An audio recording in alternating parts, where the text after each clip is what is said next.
Kung kailan namang pasok na ang Hinebra sa finals, ngayon pa nagka-injury ang big man nilang ito. At Justin Brownlee may sinabi kay Rondae Hollis Jefferson. Ano ito? At bago nga ang lahat, baka naman po pwedeng makahingi ng isang subscription para sa ating channel or paki-follow na rin po kung nagustuhan nyo ang ating mga basketball update. At kung ito na may makakabigat para sa inyo, kahit isang like and share na lamang po. Maraming salamat po. Bad news ito naman sa Barangay Hinebra o sa kampo ng Hinebra.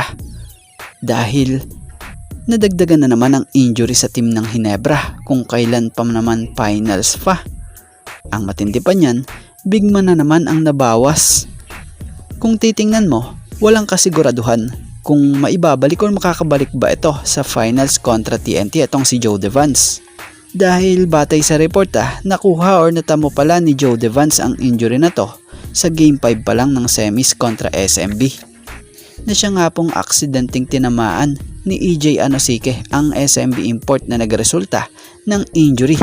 Batay sa report sa 4th quarter ng Game 5 semis sa 10 minutes ng laban, nangyari pala at naramdaman ni JDV ang pananakit ng kanyang tuhod. So batay sa report kaya pala nakasaklay si JDV nang makita to sa Game 6 ng semis na kung saan nakasuot ng street clothes at di nga siya naka-Hinebra uniform. Dahil na nga po sa nagtamo pala ito ng bone bruise on his left knee. So prayer for JDV para sa mabilis na pag-recover ng injury na to.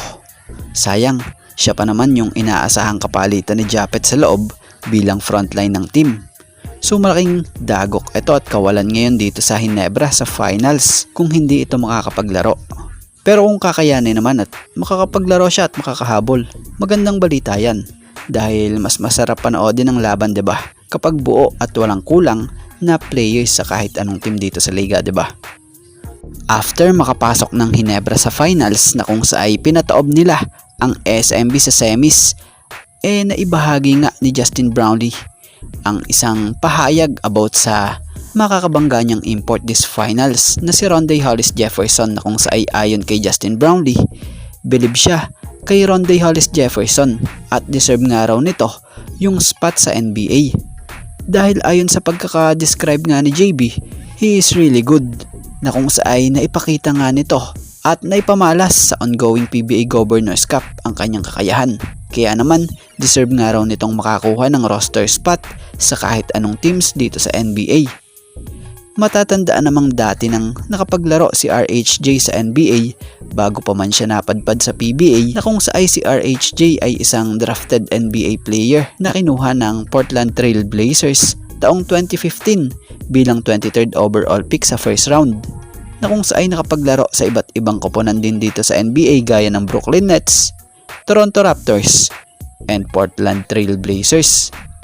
So matatanda ang lumabas rin ang balita nung mga nakaraan pa na ninanais rin nitong makabalik muli sa NBA na kung saan bukod sa paglalaro niya sa PBA, naging malaking tulong rin yung pag-ingay muli ng pangalan niya noon sa nakaraang FIBA World Cup na kung saan nagpakita siya doon ng husay at ala Black Mamba.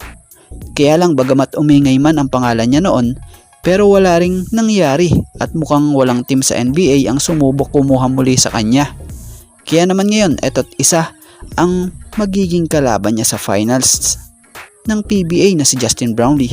Ang animo ay nagre-recommend na deserve ni RHJ ang spot sa kahit anong team sa NBA na siyang naniniwalang kaya rin ni RHJ na makipagsabayan pa rin sa NBA. At pinakita ng Hinebra resident import na to at gilas naturalized na si Justin Brownlee ang kanyang pagsuporta dito sa TNT import na si Rondae Hollis Jefferson.